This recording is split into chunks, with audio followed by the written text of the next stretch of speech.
Kaixo, arratsalde on guztioi, hemen Alde Zaharrean zazpitako kanpaiotxak entzuten ditugun honetan, hasiko dugu gaurko ekitaldi hau. Gogoratzen duzute konpromiso hartu nuela alkate bezala, 6 hilabetean behin adierazteko, egiten ari garen lanketaen berri emateko eta herritarrek jarraitu ahal izatea udalean zertan gabiltzan lanean. Eta, urte terdia bete den honetan eta agintaldi planaren bigarren 6 hilabetekoa burutu ostean gaurko eguna probetxugarria iruditu zaigu, zuei, herritarrei, orain arteko lanketen berri ematea. Adierazi nahi dut, baditugula zenbait arazo tekniko, izan ere arratsaldean zehar internet sarea erori eginda behin baina gehiagotan, eta espero dut emanaldi hau egiten dugun bitartean ez berriro erortzea, baina bazpada adierazten dut eroriko balitz ere saio hau grabatuta geratuko dela eta datozen egunetan zintzilikatuko dugula udal webgunean edonork jarraitu ahal izateko. Saioa bera nik euskaraz hitz egingo dut, baina udal webgunean badago euskaraz nire bertsio originala entzuteko aukera eta baita gaztelarazko lotura ere badago, itzultzaile baten laguntzarekin jarraitu ahal izango da gaur emango ditudan azalpenak gazteleraz ere. Eta, bukatzeko bai adierazi nahi dut, amaieran, esaten diate arazo teknika daudela, jarraituko dut edo...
Lehenago esan manua arazo teknikoena, lehenagotik eroriko zen, baina, arazotxo bat, jarraituko dut aipatzen nuen bezala euskarazko jarraipena egiteko aukera izango da, gaztelerazko lotura ere itzulpen bitartez jarraitzeko aukera izango duzute, eta gogoratu nahi nuke eta animatu nahiko nituzke herritarrak galderak egitea.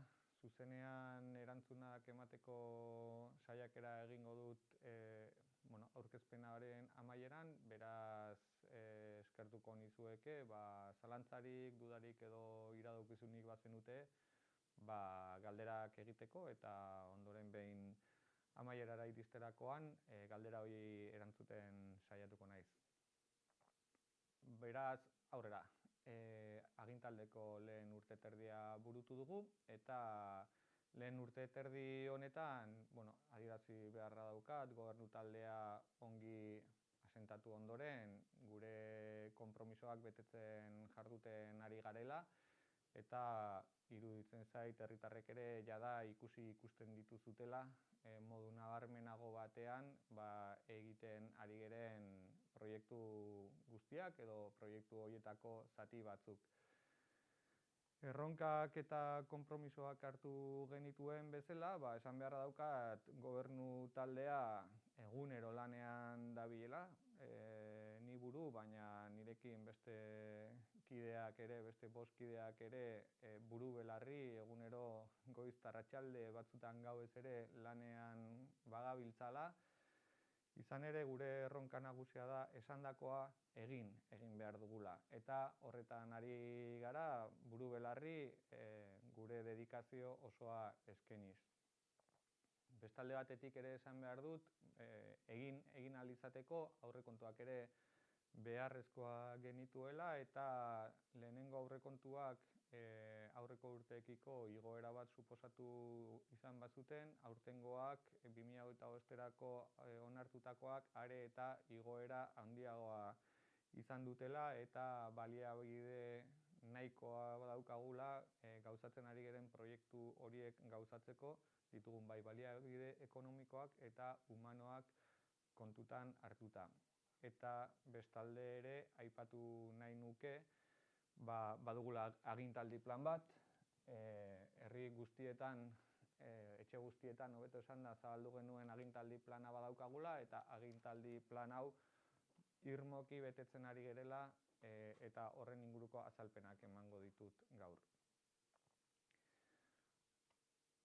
Agintaldi plan honetan 23-27 ekitaldiei begirako agintaldi plana genuen eta bertan urte terdi ondoren nola burutzen ari garen adierak egingo ditut. Gogoratuko duzute, etxean jaso zenuten dokumentu honetan 152 proiektu aurreikusten zirela eta bidean 9 gehiago ere batu ditugu 152 horiei eta gaur egun 151 proiektuko lanketa batekin bagabiltza. Eta modu orokorrean aipatuta 151 neurri hauetatik 56 burututzat ematen ditugu, beste 61 prozeduran gabiltza, hau da proiektuak burutzeko prozeduran gabiltza eta 54 hasi gabe ditugu oraindikan. Hau da, 170 eginda edo bidean dauden proiektuak dira eta 130 oraindikan tramitatzen hasteko ditugu. Hurrengo aurkezpen honetan ikus dezakezue sail desberdinetan nola jasota dauden egindakoak, egiten ari direnak eta oraindik abiatu gabe ditugun proiektuak, hau da etxebizitza, mugikortasunari dagokionean, hirigintzari dagokionean, udal kudeaketa, kultura, ondarea eta horrelako beste hainbat proiektu. Baina hauek orain zehaztuko ditut hobekixiago. Ikusten duzuten bezala urte terdian esandakoa egiten ari gera. Hau da gure lema, esan eta egin izango da legealdi honetan. Eta esan eta egin horren barruan ezinbestean beharra daukagu udalaren barne antolakuntza egoki bat eta modernizazioan sakondu beharra. Horretarako lanpostuen balorazio objektiboa ezinbesteko tresna geneukan eta horretan lanean ari gera gaur egun, egonkortze prozesuak ere burura eraman ditugu eta kudeaketa arinago baten bitartez udalarekin lan egiteko prozesuak azkartze bidean ere bagaude.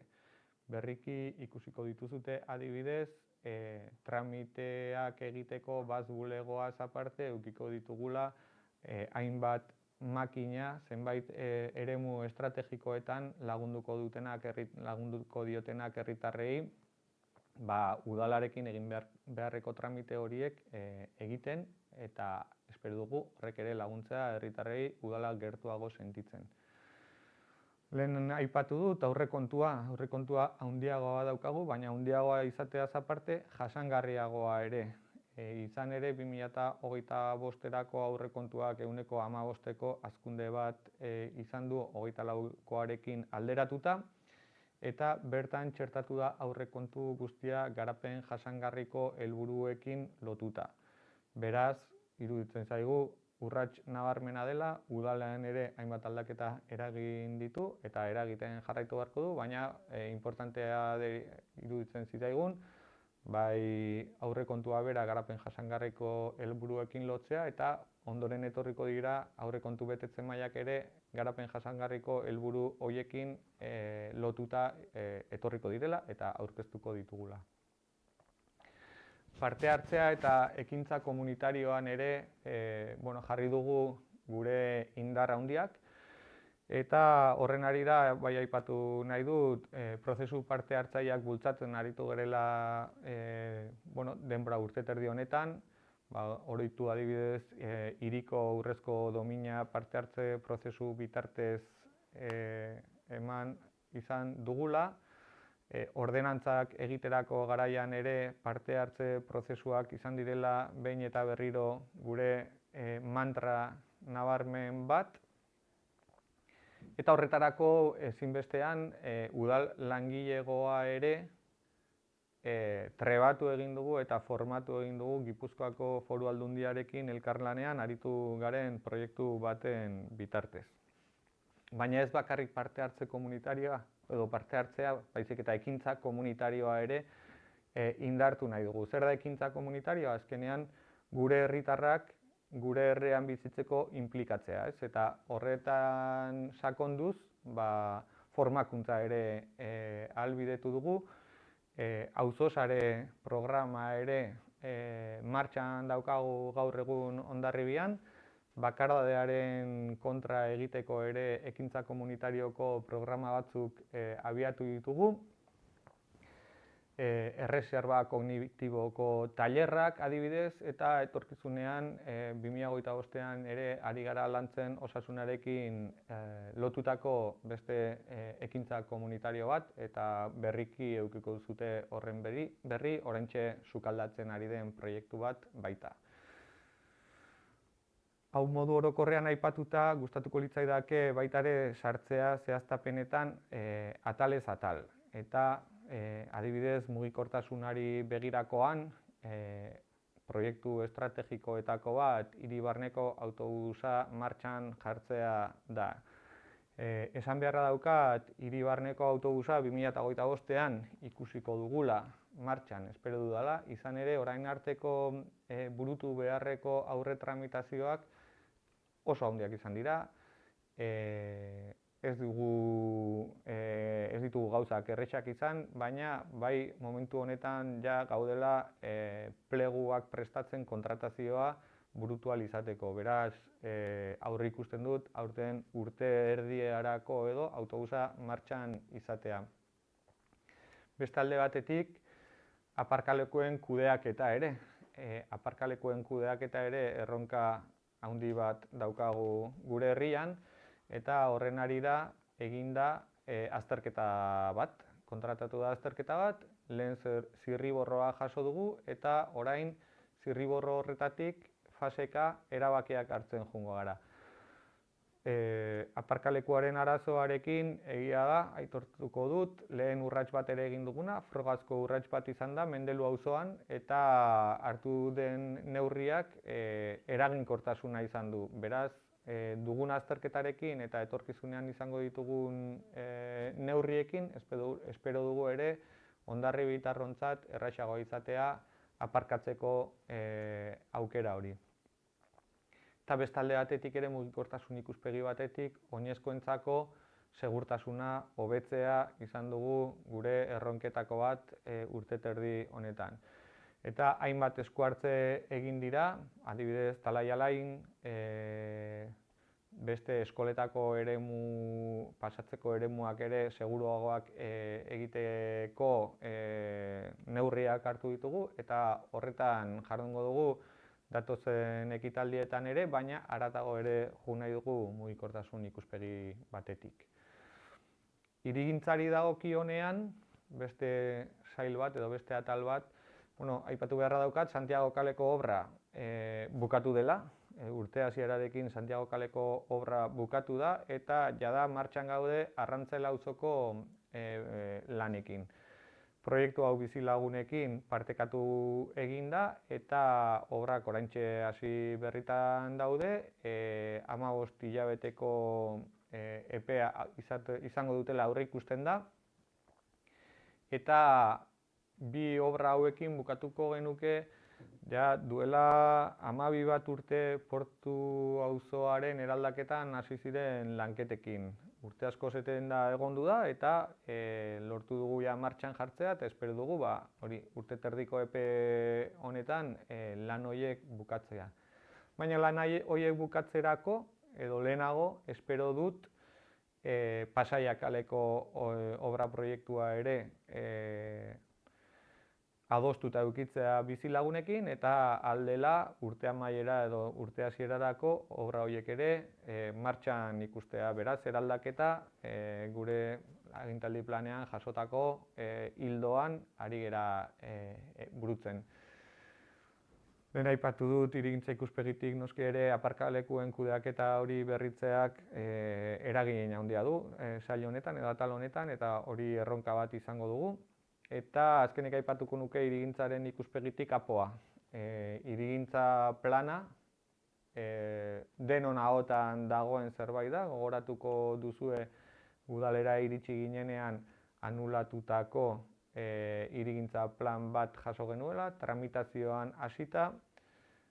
Tramitazio horretan 2025ean behin-behineko onarpena udalbatzara aurkezteko aukera izatea espero dut. Espero dut urteko lehenen 6 hilabetetan, lehenbailen eramango dugu, eta hau baita ere gai oso garrantzitsu bada, izan ere honek ahalbidetzen baitu ondoren etxebizitzaren arazoari ere heltzea. Jarduketa ekonomikoak da beste atal nagusi bat jorratzen ari garena, eta hemen aipatuko ditut 3 proiektu. Alde batetik ezaguna da terrazen ordenantza berria egiteko fasean gaudela. Dagoeneko jendaurrean iradokizunak aurkezteko epea zabalik dago, hau da norberak ze kezka dituen edo ze beharri erantzun behar dion terrazen ordenantza berri horrek epe horretan gaude, eta uste dut 2025ean ere udalbatzara aurkezteko ordenantza bat izango dugula. Aipatu nahiko nuke, aspaldidanik edo behintzat pandemia ostetik bertako komertzio txikia sustatzeko bonoak ezartzeko proposamena egin zela. Urte batzuetan zehar bono horiek edo bertan kontsumitzeko bono horiek Eusko Jaurlaritzatik ezartzen zituzten irizpideen baitan egiten zen, eta kontrastatuta zegoen hainbat komertziok ezin zutela ekintza horretara edo komertzio txikia indartzeko ekintza horietara batu, eta beraz oso importantea ikusten genuen udala bera izatea, gure baldintzekin bono horiek martxan jarriko zuen araudi bat egingo zuena. Eta 2024ean abenduan martxan jarri da, eta herriko komertzio txiki guztiei bideratutako kanpaina bat burutu dugu. 24ean kanjeatzen ziren bonoak, orain martxoan erabili ahal izateko. Eta beste alde batetik, merkataritzari buruzko, ereduari buruzko azterketa bat egiten ari gera ere.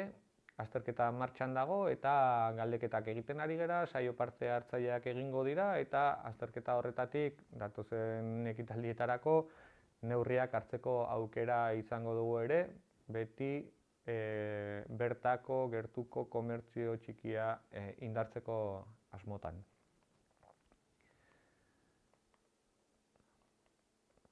Egiten orain, markatu da.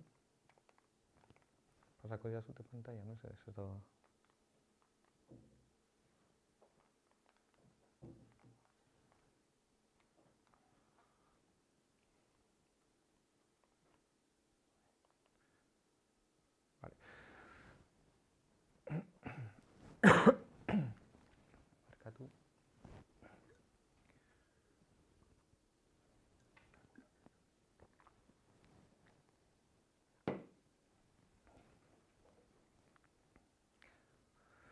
Bueno, barkatu, Udal kudeaketari dagoenean, beste hainbat urrats eman ditugu, guretzat oso importantea zen informazio eskubidea bermatzea eta herritarrek kanal berriak eta kanal gehiago izatea, udalean zer burutzen ari garenaren inguruan eta zer lanketa, zer momentutan egiten diren, eta hau horietako saio bat da, baina jarri dugu martxan bai WhatsApp kanal bat, informazioa emateko, bai Telegram kanal bat ere,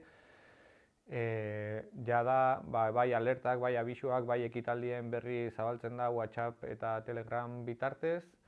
2025ean ja kontratatuta daukagu app bat garatzea, eta hori ere izango da beste erreminta bat udalarekin harreman zuzenagoa izateko eta elkar lotura handiagoa izateko, bai erakundea eta bai herritarren artekoa. Eta baita ere aipatu beharra daukat, udal webguneko gardentasun atariak ere hobekuntza nabarmena izan duela eta informazio asko daukazuela Hondarribiko udaleko webgunearen gardentasun atarian. Udal kudeaketarekin jarraituta, udal langilegoaren aldi baterakotasun tasa nabarmen murrizteko neurriak hartu dira.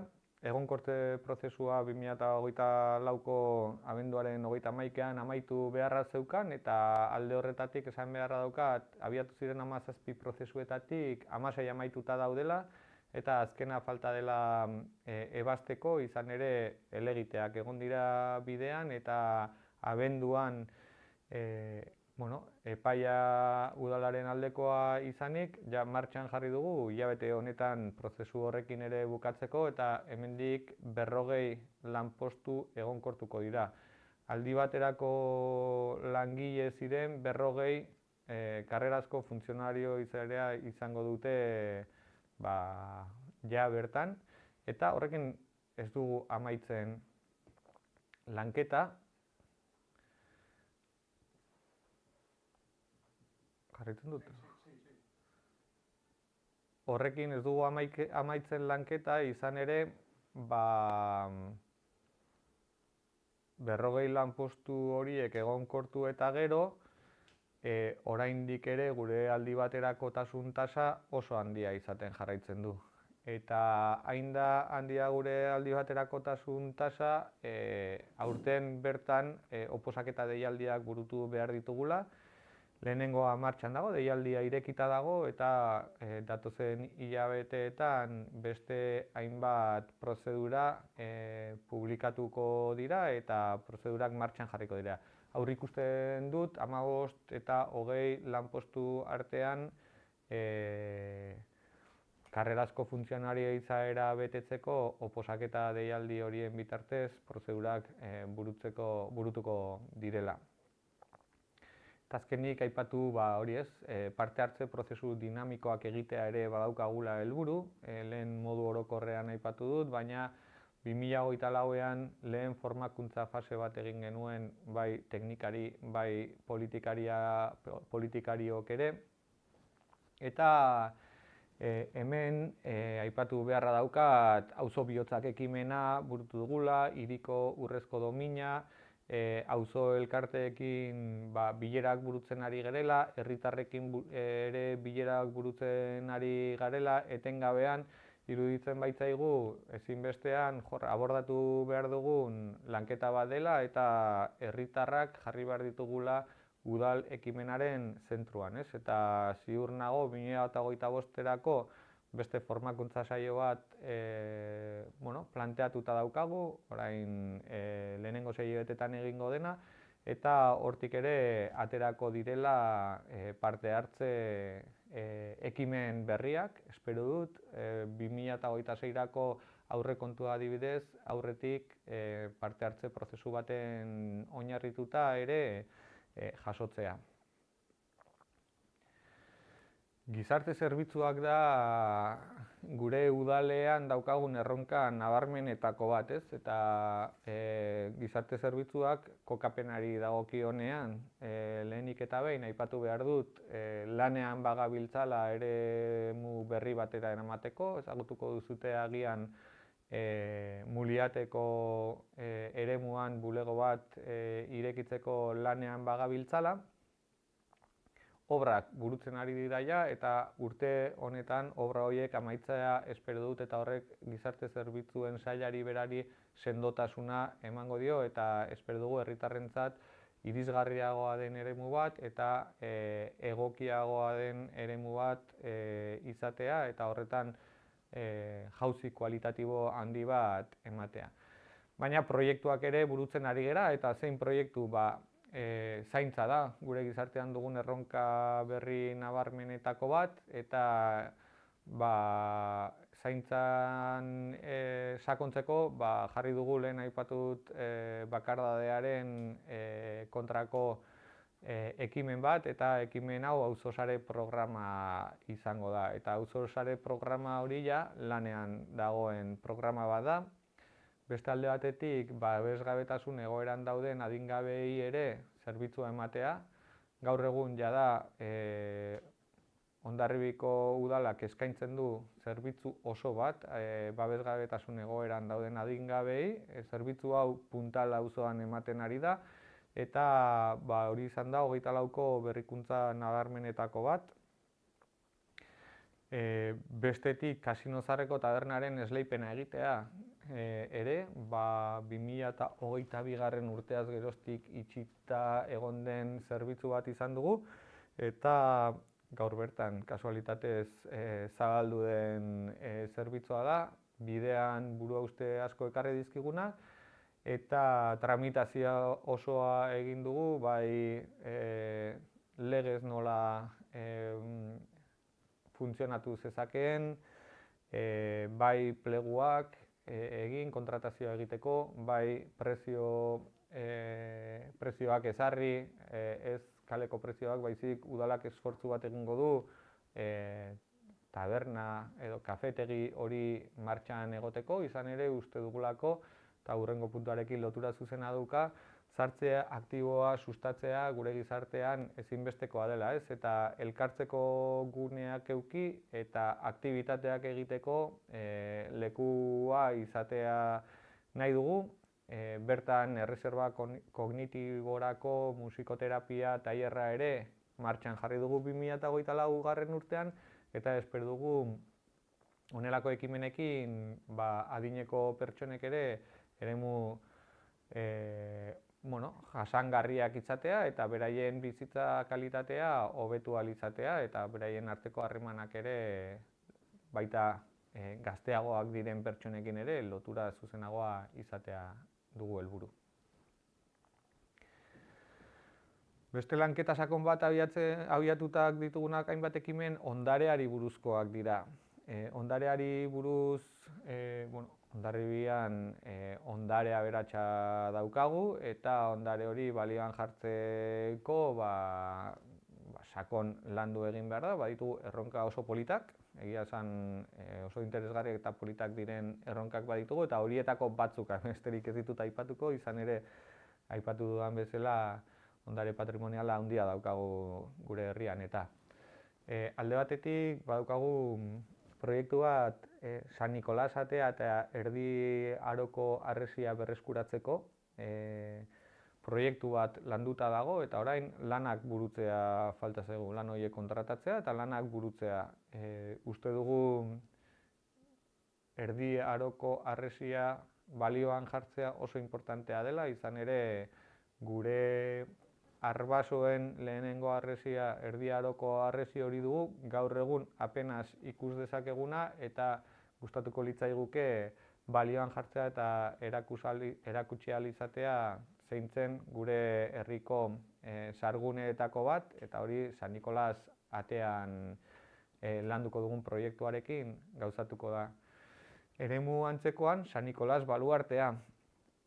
San Nikolas baluartearen lurrak erosi ditugu, eta orain proiektu bat egiteko lanetan bagabiltza, izan ere gustatuko litzaiguke San Nikolas baluartearen balioa berreskuratzea, ez? Eta horretarako bertan dagoen lur guztia atera beharra daukagu eta pentsatzen dugu topatuko duguna bere garaian harresiaren izaera zuen eremu bat topatzea. Eta horretan proiektua egikaritzen ari gara orain, ondoren obrak kontratatu beharko ditugu. Eta beste ondarearekin zerikusia duen gai interesgarri bat ere Urpeko arkeologia inbentarioarena da.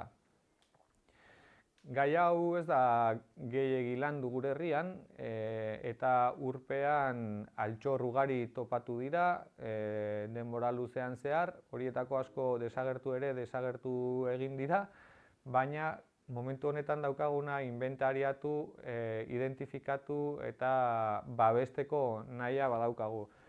Lanketa honetan aurreko udaran urrats bat eman zen, Gipuzkoako Foru Aldundiarekin elkarlanean ari gara hau burutzen eta lehenengo fase bat egin da, eta ondoren bigarren fase bat egiteko aurrikuspena ere badaukagu. Baina bertan topatutako gauzak oso interesgarriak dira, ziurrenik kalean bizi garenontzat ikustea zaila izango da, baina horiek inventariatzea, kokatzea, jakitea non dauden eta babesteko saiakera egitea oso importantea deritzogu.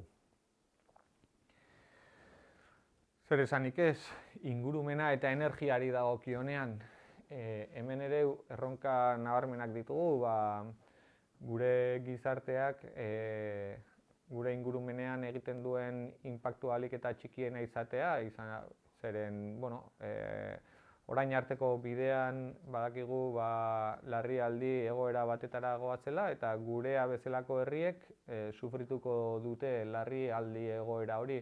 Hau da, lurraren berotzeak itsasmailaren igoera bat dakar eta zentzu horretan gure eremuak dira itsasotik gertuen dauden lur eremuak eta hor ziurrenik tokatuko zaigu sufritzea hainbat egoera datozen urteetan, datozen hamarkadetan, eta horri neurri hartzeko ekimenak burutu behar ditugu. Horren ikuspegi horretatik oso importantea da udal bezala ditugun eraikuntzak modu ahalik eta eraginkorrenean erabiltzea energia, eta horretarako udalaren atari energetikoa burutu dugu. Udalaren atari energetiko hori eguneratu egin behar da modu automatikoan, eta edozein herritarrek edukiko du ikusgai atari energetiko hori udaleko webgunean, zintzilik baitago. Beste alde batetik, erronka badaukagu ibilgailuei dagokienean, ibilgailu elektrikoak gero eta ugariagoak izaten ari dira eta izango direla aurreikusten da, eta karga puntuak behar ditugu. 2024. Urtean jarri dugu Jostaldi eremuan lehenengo karga puntua, momentuz elektrizitatearen hornidura kontratatzeko fasean gaude, baina berriki karga puntu hori martxan egongo da eta datozen urteetan sakondu egin beharko dugu horrelako inbertsiotan. Eta zer esanik ez, eguzki panel fotovoltaikoei dagokienean eraikin publikoetan ari gara jartzen eguzki panelak, azkeneko inbertsioa kiroldegiko teilatuan izan du da, 8,5 kilobatioko potentzia instalazioa jarri da, eta eraikin osoaren kontsumoaren 10% estaliko dute eguzki panel hauek. Gero pixkat modu orokorrago batean edo aipatu nahi nituzke berdintasunari buruzko indarkeria matxistaren aurkako protokoloa ere onartu egin duela Hondarribiako Udalbatzak 2024. Urtean, eta protokolo hau bera aho batez onartua izan dela eta martxan dagoela, aktibatuta dagoela, eta horretan sakontzeko beharra ez izatea espero dugula, baina beharrezkoa balitz behintzat oso ondo lotutako protokolo bat badaukagula. Kulturari dagokionean, aipatu nahiko nuke, esfortzu bat egiten ari garela, ez? Herriko hainbat pareta, herriko hainbat txoko, mural artistikoen bitartez margotuak izatea, ez? 4 mural egin dira jada, eta lehen oso modu egokian ez zeuden hainbat pareta, herriko artista batzuk eta herritarrekin lagunduta egin dituzte mural horiek, eta uste dut herriari identitatea ere emateko balio duten muralak direla. Eta bestalde batetik ari gara lanean sortzaileentzako espazio bat dinamizatzeko, ez? Hori ideia horrekin bagentozen aspalditik, eta horretarako martxan dago. 2024 urtean lokal bat alokatu dugu, Madalen lokala, eskailera mekanikoen tarte horretan dagoen lokal bat alokatu dugu, eta orain dinamizatzen hasi behar dugu lokal hori herriko sortzaileen bitartez. Prebentzio komunitarioa ere bada beste erronka bat badaukaguna, eta hemen aipatu nahiko nuke prebentzio komunitarioari dagokionean zerbitzua bera kontratazioan edo esleipen kontratu bitartez burutu behar dugun erronka bat badaukagula, izan ere zerbitzu hau 2009 urteaz geroztik kontratua iraungita duen zerbitzu bat izanik, erronka handia eragiten ari digula. Pleguak onartu ziren, kontratazio prozesua ireki zen, eta helegite bat egondu da bidean, beraz, oraintxe bertan helegite horrek prozedura bera eten du, eta hau adibide bezala erabili nahi nuen, izan ere, honekin adierazi nahi dut, egiten ari geren urrats guzti hauek denek badituztela beraien zailtasunak, ez?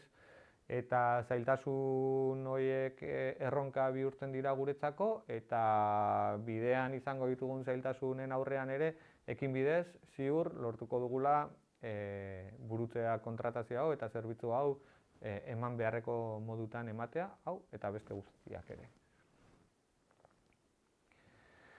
Datozen hilabeteetan 2025 abiatu dugu, eta 2025 abiatzearekin batera lehen ideia batzuk bota ditut, baina proiektu eta neurri berriak ere burutu beharko ditugu, izan ere gure agintaldi plana egikaritzen joateko, martxan dauden proiektuak egikaritzeaz aparte beste batzuk abian jarri behar ditugu, eta lehen aipatu dut adibidez APOaren hurrengo urratsa behin-behinekoz onartzearen urrats hori oso garrantzitsua dela, eta 2025ean burutzea aurreikusten dudala.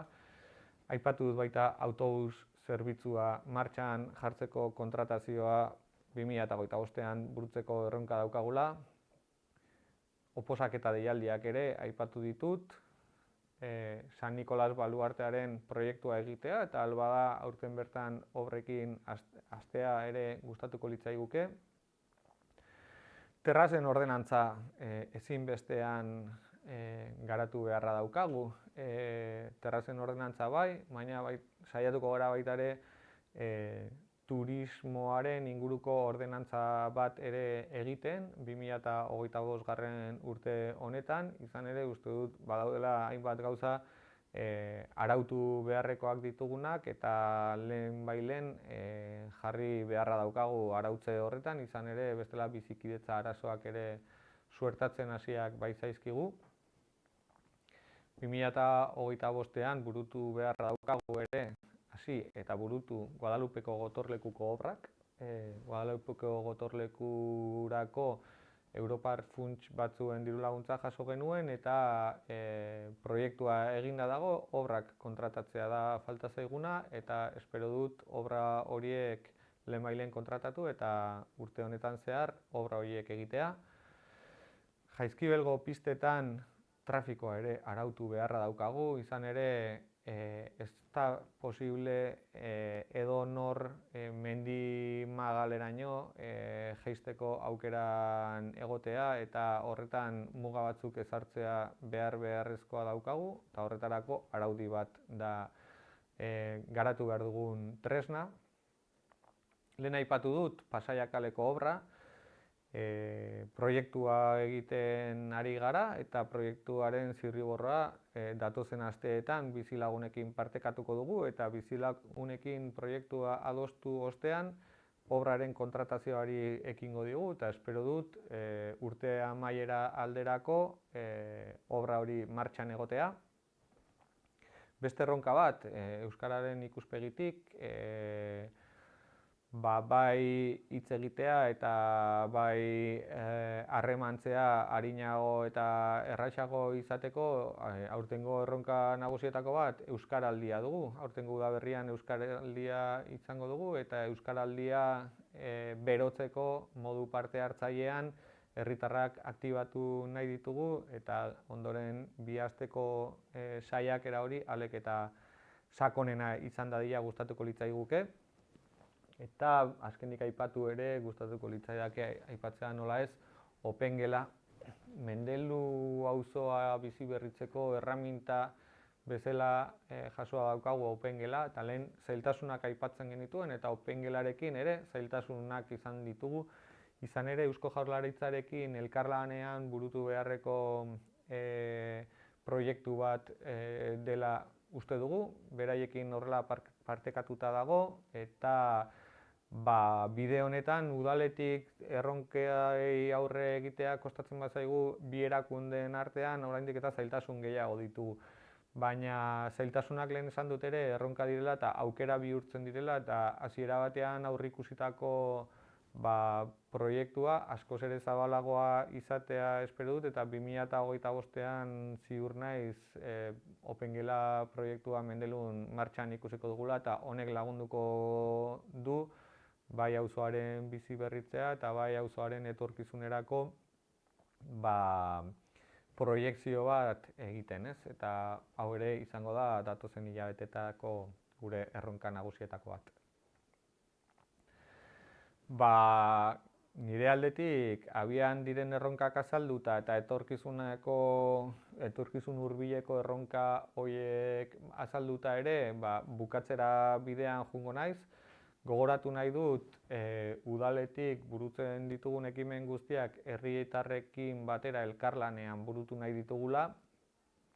Izan ere, udala osatzen duten, herria osatzen duten herritarrak eta eragileak dira udala egiten dutena, ez? Eta egiten dutenak.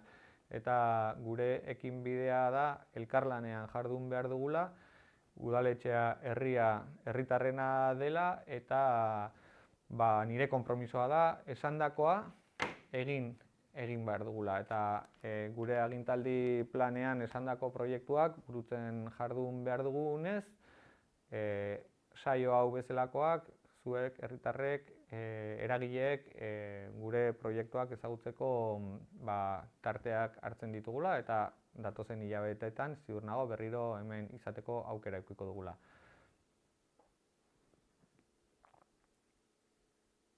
Emango dugu tarte bat, pare bat minutukoa adibidez, galderak egiteko, ongi baderitzozue, galdera horiek, ez dakit asko izango diren, gutxi izango diren, baina saiatuko naiz galdera horietako batzuk hemen zuzenean erantzuten, eta jendeak entzunda pixka bat egin ditudan azalpen hauek, inolako zalantzarik, galderarik edo argipenik beharko balu, lasai asko YouTube kanaletik idatzi, eta saiatuko naiz galdera guztiei edo alditudanei behintzat ahalik eta modurik egokienean erantzuten. Bitartean erango dut ura.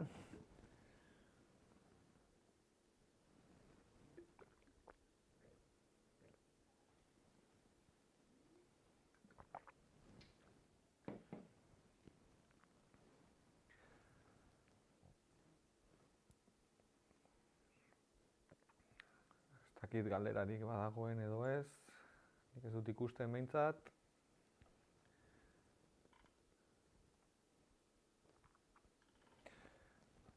Ongi baderitzozue 3 ordu laurden inguruko saio honi galderarik espaldin bada sartzen behintzat amaiera emango diogu eta udaleko kanalak zabalik dituzuela gogorarazi, herritar guztioi eta eragile guztioi erantzuten saiatzen ari garela, hori baita ere bada gure konpromiso bat, eta hemen gaituzuela, udala guztion etxea da eta hemen gaituzue behar duzuten guztirako. Mila esker guztioi arretagatik eta datozen 6 hilabeteetan hurrengo azalpen fasea burutuko dugu. Ongi izan eta nahi duzuen arte.